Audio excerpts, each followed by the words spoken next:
You're watching the show that puts mid-Michigan news in focus. This is Focal Point. Coming up, I'll explain to you why off-campus students are doing laundry in the dorms. A young man's body was found beneath this bridge, and now his family is remembering him. I'll have that story for you coming up. And it was a tough game for the Spartans on national television against the Ohio State Buckeyes. We've got highlights coming up. Focal Point starts now. Good evening, folks. I'm Tyler Clifford. And I'm Greg Monahan. Welcome to Focal Point. He attended Lansing Community College and was a loving son, brother, nephew, and friend whose life ended much too soon. Yes, and 22-year-old Brandon Michener drowned in the Grand River just last June. Police are trying to piece together what happened that night. Focal Point's Michaela Robertson takes us to a candlelight vigil for Michener and tells us how his death is encouraging his family to seek out new legislation. I'm gonna let it shine. They marched to the state capitol. I'm gonna let it shine. To honor and remember the life of Brandon Michener. He was not planning on not coming home. On Monday, June 30th, He was not planning on being in the water. after 2 days of searching, He was not planning on his parents being out of town when they got the news. Lansing police divers recovered Brandon's body in the Grand River. We were literally walking into our room when I got the phone call that he was missing. And somehow I just knew. Brandon was last seen walking home with a friend before his body was recovered here, beneath the Elm Street Bridge. Details regarding how his body ended up in the river are still unknown, but his family fears for the worst. All I know is the guy said he heard Brandon fall into the water and he left. There's always a story behind the story, as the news says. And again, we all have the duty to act. So let's fight to get a bill passed called in Brandon's honor, Duty to Act. Duty to act, also known as the Good Samaritan Law, requires a person to assist or call 911 if they witness someone in need of assistance. The more we do to let people know, and if this law does get passed, maybe it will save someone's life. Reach out and touch somebody's hand. Make it your mission to do something. Your duty to act. Our duty to act. Reach out and touch. Currently, the act is only a law in 7 states, but the Michener family hopes to make Michigan its 8th. For Focal Point, I'm Michaela Robertson.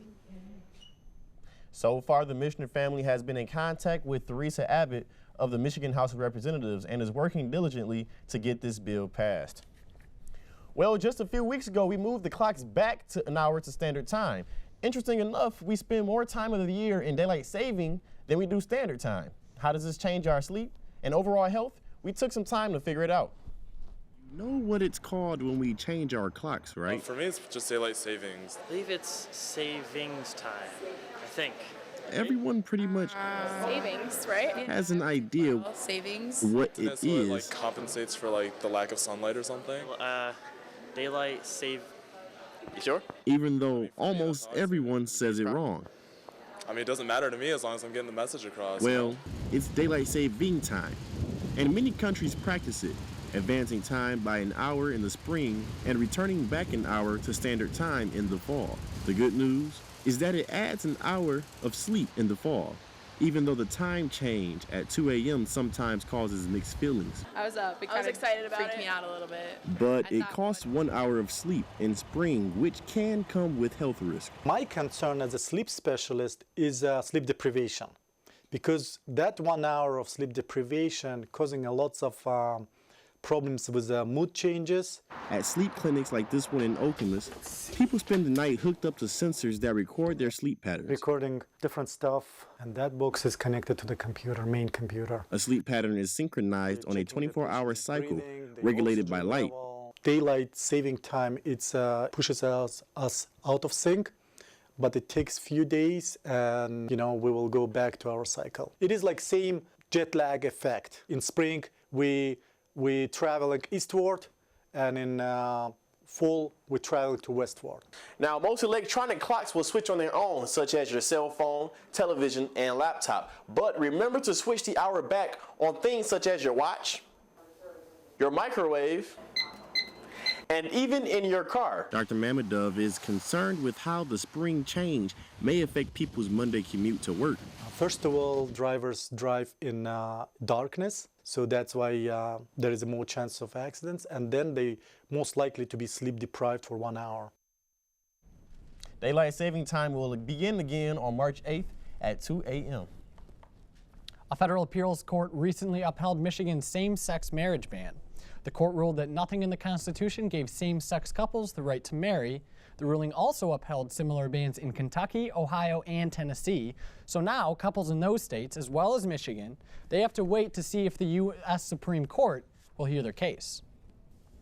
And food stamp recipients across the state of Michigan can purchase more fresh produce because of a statewide program called Double Up Food Bucks. Focal Point's Rachel Droz tells us more. A beautiful day in late October brought many shoppers out to the East Lansing Farmers Market in Valley Court Park. And a statewide program allows some customers to get double the produce for their dollar. Double Up Food Bucks is a program that helps low-income Americans purchase more healthy, fresh fruits and vegetables by providing a match for any of their SNAP benefits that they spend at farmers markets or participating grocery stores. You want to bring them to me? I'll wrap them up for you. Pooh Stevenson, the owner of Owasso Organics, says she's noticed a positive reaction from her customers regarding Double Up. More people have been coming in encouraged to buy and eat fresh vegetables. Joshua Spencer is excited about participating in Double Up for the first time. I would like to get 20 then. Sure. And looks forward to buying food he normally wouldn't be able to afford. Good foods like this in general are rather expensive for a lot of people, so to have this option is great. It moves me away from eating less healthy foods. According to a study released by the Fair Food Network, 90% of program participants report buying and eating more healthy fruits and vegetables, and 85% report buying less unhealthy snacks. We know that fruits and vegetables are an important part of healthy lifestyle and that they can help combat chronic diseases like diabetes, obesity, hypertension. Some farmers are even changing the foods they grow because of the program. People that use it would like to have, we'll say, maybe some of the more simpler items like our watermelons, our sweet corns. Running out. It's been a busy day. And it's obvious. It's really a great initiative, and we need more of it. People want to keep this program around. For Focal Point, I'm Rachel Droz. Double Up Food Bucks runs from June to October at participating Michigan farmers markets and from August to November at participating grocery stores. For more information about the program, go to doubleupfoodbucks.org. The MSU College of Nursing was recently awarded a $1.2 million grant to fund a 3-year program to provide in-home care for vulnerable patients. The state of Michigan matched a $600,000 donation from the Rita and Alex Hillman Foundation to enhance and expand nursing projects looking to improve the patient and caregiver experience. The university was selected out of a pool of 260 applicants. Campaign season finally came to an end last Tuesday, and big winner was Rick Snyder, who held his election night party at the Marriott inside downtown Detroit's Renaissance Center. The event started at 8 in the evening and was relatively quiet, early as the initial results were too close to call for the governor's race between Rick Snyder and Democratic opponent Mark Schauer. Several members of the Michigan GOP spoke at the event, and Snyder hired a local band to entertain the crowd before he went on stage to announce his victory about 2.5 hours after the event started. But not too long after local media outlets started calling the election, Snyder came out and addressed the excited crowd, thanking them for the support and promising to improve the state over the next 4 years. Several key races were decided in last week's election, including governor of the state of Michigan. Focal Point's Aaron Jordan went to the MGM Grand in Detroit with reactions from some of the candidates. Well, guys, after months of campaigning, the 2014 election is finally complete. We got the chance to speak with several of the candidates. Let's hear what they had to say. We have been reinventing Michigan by showing fighting and blame are not the answer. The answer is to be positive, to solve problems, to work together, to move forward. And it's been working. Unfortunately, Michigan is still a state that discriminates against our gay, lesbian, and transgendered citizens. They can still be fired from their job for being who they are. They still can't get married in the state. We need to change all those things. And I look forward to making Michigan a more fair state. I'm excited to have the opportunity to represent a community where I was born and raised, to do what I can to try and bring common sense back to government, and work with a lot of folks who are there for what I believe is the right purpose. When I went to new governor's school, and there is such a thing, believe it or not, they gave me a forecast of what they said would be Michigan's future through 2014. We are expected to stay at 50 out of 50 in terms of job creation. So when I talk about those 300,000, nearly 300,000 private sector jobs, we rank number 5 in the country in terms of total jobs created. In the meantime, in a race for the U.S. Senate, Democrat Gary Peters was also victorious on election night. He defeated Republican challenger Terry Lynn Land. So coming up, off-campus residents they have found loopholes to do their laundry for free. And police are buckling down on those without seatbelts, also clogging the sidewalks with bikes. Max Gunn will tell us more about the current ordinance in place next in our on-campus report. There are moments of triumph, of discovery, and achievement. But what makes these moments possible? It's the early mornings, the late nights. It's having the will to persevere. So let's take a moment to celebrate. But more importantly, let's salute the will it takes to get there. Spartans will. When I was greener than the hill, where flowers grew and the sun shone still. Now I'm darker than the deepest sea. Just hand me down, give me a place to be. Hey, Greg, New York City better watch out because, you know, Lansing is turning into a new fashion hotspot. That's a fact, man. There's a new fashion incubator open in Lansing where entrepreneurs can use some space to sell and create their new things. Focal Point's Amanda Chodnicki tells us what Lansing designers and avid shoppers have to look forward to. Sewing machines, consulting opportunities, and all the space a designer needs. A lot of space to work. Can be found at Lansing's new fashion incubator, The Runway. I was operating out of my apartment and, you know, making things on the fly and just, you know, didn't have any real structure or place to go to when I was in the beginning. The Runway business consultant, Jeff Henry, says the space is huge for designers in the greater Lansing area, giving them not only a place to work, but a place to run their business. We have 12 private studios that the businesses can take up residency in, and that becomes their mini headquarters. It's also a place for those starting out, like MSU junior Josh York, to get some guidance. They have guest speakers come in, and they different people from different parts of the industry that have a lot more experience than I do. York says he's used what he's learned from others in the industry to advance in his own company, York Apparel. The main product is knit hats, baseball caps, and for everything I sell, I donate to the homeless. He says he also uses the incubator's resources to make prototypes of his products to see what works and what doesn't. Another thing that Henry says is so great about the Runway is that it's more than just an incubator. It's also a retail store where these designers can show their stuff. So right now I'm working on making leggings out of organic cotton to go with my clothing line, which is all made from upcycled t-shirts. Kramer's Leggings will join the rest of her organic clothing line downstairs. We thought it would be really important to have a store that features all Michigan-based designers, an array of different brands and styles. Henry says he's hoping to open the store to the public in time for holiday shopping. For Focal Point, I'm Amanda Chodnicki. For more information about the Runway and what it has to offer, visit runwaylansing.com. Pedestrian safety is a top priority for MSU police, but current ordinances are being ignored by many. And laundry has been free since the end of last year to those living on campus, but students off campus are taking advantage. Max Gunn is here with our on-campus report to tell us more. Max. Well, thank you very much, Greg. Well, who doesn't like free things? It's been a year since MSU has offered free laundry to those living in residence halls. MSU officials say it's going pretty well, but some off-campus students are finding a way to beat the system. Santiago Montiel has more. Laundry is free for students living on campus. And more recently, to some people who actually don't live on. It definitely sucks. Residence Hall Communications Director Ashley Shaney says the instances are rare, but doesn't want this behavior to spread. That's their home, that's their community. Take some ownership of it if you see someone who's not supposed to be there. Some on-campus students agree with Ashley, arguing that free laundry is a convenience exclusively for them. I mean, if someone told me about it and they went and I was like, hey, that guy doesn't live here, I would actually get pretty mad. In theory, it should be hard for off-campus students to do laundry in dorms. The laundry rooms are accessible through a key access, electronic key access, so it's the same access that a student would need to get into a building. We are here in Wilson Hall, where you just only need to walk down to the basement, go into a laundry room, put all your stuff in the washer, and just by pressing this button, all your clothes will be clean. You don't need to swipe your ID, you don't need to pay, absolutely nothing. Shaney says off-campus students are able to do laundry because friends in the dorms let them in.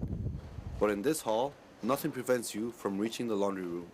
That is not something that is permitted. Our free laundry services are for residents only. Off-campus students caught doing laundry in dorms will be disciplined on a case-by-case basis. For Focal Point, I'm Santiago Montiel. The laundry room in Wilson is getting an upgrade, and ID scanners should be working there soon. After having all their demands rejected last week by the East Lansing Police, the MSU Community for Justice came together to support the 42nd annual Black Power Rally. The rally was a chance to bring people of all races together to highlight Black tradition and issues, along with celebrating equality and justice for all. The theme this year, Unarmed and Dangerous, Arsenal of Intellect, was portrayed through various skits and other performances. Their target was to prove that the greatest weapon someone can have is not physical, but rather mental. Keynote speaker and host of HuffPost Live, Dr. Mark Lamont Hill, explains to the audience his view of Black Power.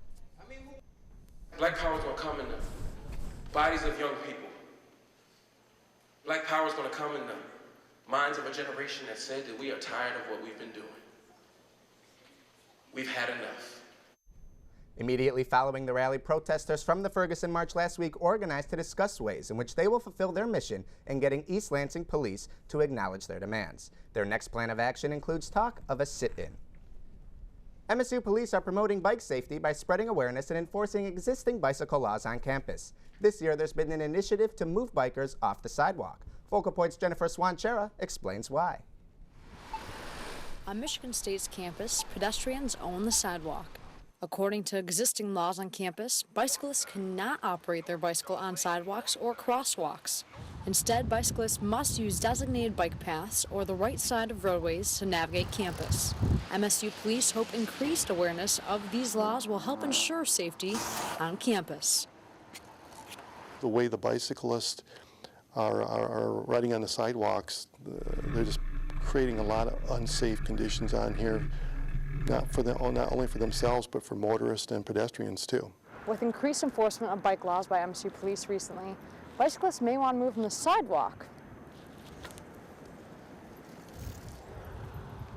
to right here in the bike lane in order to avoid getting a fine from the MSU police.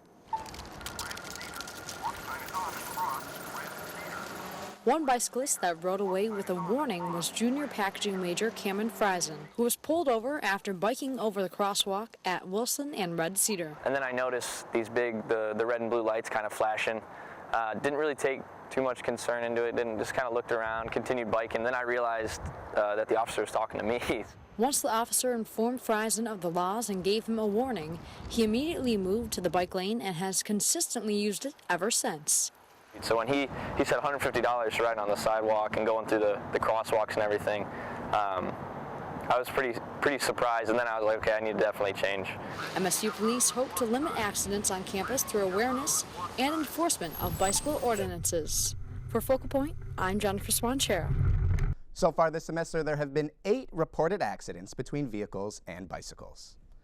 And the election happened last week, and we caught up with a few MSU students to see if they voted in the election. It turns out many students just simply didn't have the time. I did not vote because I couldn't go home to vote, and I didn't fill out an absentee ballot so that I could do it here. Did you vote in yesterday's election? I did, yeah. Who did you vote for, if you don't mind me asking? Snyder. Why is that? I like his views. I like what he's done with Michigan and for Michigan. Really last minute thing. My dad was like, "Are you coming home to vote on Tuesday?" And I was like, "Oh, no, I'm not." I'm not registered to vote in East Lansing, and I kind of put off filling out the absentee form and doing it here. Why are you so happy to see him reelected? because I think he needs some more time to keep improving. Didn't really think about it. I didn't know that it was coming up. It's just one of those things back in my mind. Never really thought about until just too late. Like, I had a lot. I had 3 exams and a paper due this week, so I just didn't really have time. I see him on TV and stuff, so that's what I go off of. Hopefully it doesn't happen again, but yeah, I mean, it's something I'll definitely plan on doing. That's what's happening on campus. I'm Max Gunn. Greg Tyler, back to you. Max, thank you so much. Up next, what on earth happened to the Spartan defense against Ohio State? We'll take you on the field, show you the highlights. Plus, while the Spartan men's basketball team warmed up on the court with exhibition games, the men's basketball head coach Tom Izzo received a very special honor. Sports is up next. There are moments of triumph, of discovery, and achievement. But what makes these moments possible? It's the early mornings, the late nights. It's having the will to persevere. So let's take a moment to celebrate. But more importantly, let's salute the will it takes to get there. Spartans will. When I was green, greener than the hill,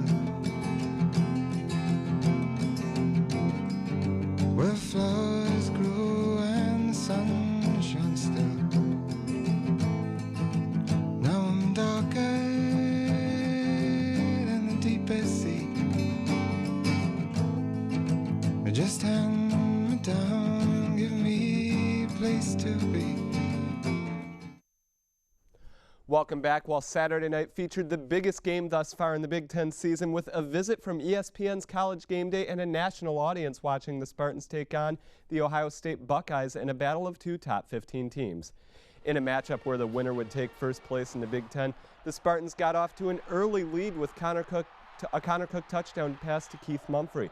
But despite having a 21-14 lead, the Spartans couldn't hold it at home as the Buckeyes stormed back behind redshirt freshman quarterback J.T. Barrett.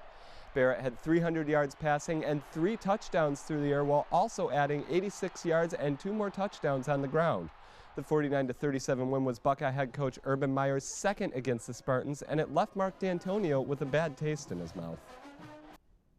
It's disappointment, had big hopes, you know, and in this football game, great stage, great environment, great fans, everything you want in a college football game. I thought it was a great game, but at the end of the day, we don't get what we wanted, and sometimes that's the way life is.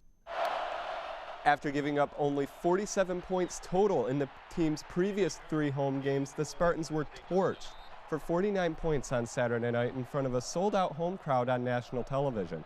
Those 49 points the Spartans gave up against the Buckeyes were tied for the most the defense has given up in the Mark D'Antonio and Pat Narduzzi era. The defense was out of sync all night, giving up 268 rushing yards while also giving up big play after big play through the air. The team also had 11 penalties for 105 yards. Defensive coordinator Pat Narduzzi could do nothing but tip his cap to the Buckeyes. We'll see the tape. It's hard to tell, you know, sitting up a mile away from the field, but just didn't look, you know, they did a good job schematically and got it to hit a couple of big plays on us. Don't play with some good technique, and just seemed like they were one step ahead of us all day. Now Narduzzi, one of the top defensive coordinators in the country, will try to get the D back in order this Saturday in another night game in College Park against new Big Ten opponent Maryland. The loss leaves Michigan State with a 7-2 record as the Buckeyes advance to 8-1. Ohio State is now in the driver's seat to win the East Division in the Big Ten and advance to the Big Ten championship game in Indianapolis. And as if he doesn't have enough awards already, Tom Izzo was inducted into the Michigan Sports Hall of Fame on November 4th. This season is the 20th season at the helm of MSU's men's basketball team for the Spartan head coach. He currently holds a .468 and .187 record, 7 Big Ten titles, and has won National Coach of the Year an astounding 8 times. Also in this year's Hall of Fame class were big names such as Westland native and NHL star Mike Modano and Kalamazoo native Derek Jeter. The Spartans women's basketball team took to the court for the first time this season in an exhibition matchup against Grand Valley State University. A crowd of about 4,800 watched all 5 Spartan starters score double digits as MSU took down the Lakers 70-51.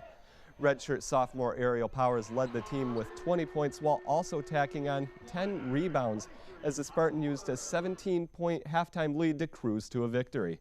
Sophomore Tori Jankoska, the guard, played all but 1 minute of the game, scoring 15 points and dropping 5 assists. Head coach Susie Merchant says she's hoping that her team will be ready to go from day one of the regular season. To me, I saw really good spurts, and you're never going to be the team you want to be this time of year. But we better get there in a hurry with the schedule that we have when you're looking at Eastern Michigan coming in here with their quickness and their speed, and then obviously our next game is Notre Dame, who's national runner-up, and it just goes from there. The Spartans' regular season starts this Sunday with a 2 p.m. tip-off against the Eagles of Eastern Michigan University. That's what's happening this week in sports. I'm Aaron Jordan. Tyler and Greg, back to you guys at the desk. Aaron, thank you very much. Beer lovers gathered for the first annual Lansing On Tap Beer Festival last weekend to sample beers from all over the country and to socialize with some friends. Focal Point's Abby Newton ventured to Adado Riverfront Park to see what the buzz is all about. A ticket to Lansing On Tapped guaranteed entry, a souvenir glass, and up to 15 samples of beer from the 30 breweries that were represented. Some goers, like Amanda Love, just wanted a day out with friends. What a great thing! Sit around, taste beer, yum! Others, like Ryan Lazinski, huge beer fan, went for serious sampling. Big craft beer guy, I respect it. You know what I mean? You gotta respect it. Respect the art of brewing, that is. These men and women are out here brewing this beer. It's amazing. It really is an art.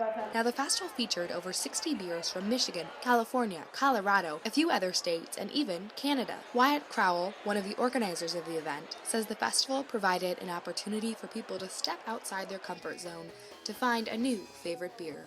Beers, you can try all of them, say like, I like this one. This will be my new favorite beer. This will be my beer from now on. And while Lansing residents and visitors enjoy craft beer here, there's also been an influx of craft beer in the whole state of Michigan. 135 breweries, and they're growing at a rate of about 18% in terms of craft beer. That was Associate Professor at Michigan State University, Carl Borkervink. He says part of this growth is attributed to more people eating and drinking locally. They want to drink local, eat local, that's possible. Every corner of the state now has a brewery. Creating a new sense of community. It just brings people together for people to rally around their hometown beer. So if you seek a lager, amber ale, Hefeweizen, stout, or porter, simply, as our state motto says, look about you. For Focal Point News, I'm Abby Newton. Lansing On Tap is part of the National Craft Beer Series, America On Tap. It will return to Michigan in April of 2015 with the first ever Kalamazoo On Tap. All right, well, I think that's going to do it for our show tonight. We will now leave you with the sounds from the clouds at the Black Power Rally. Good night, folks.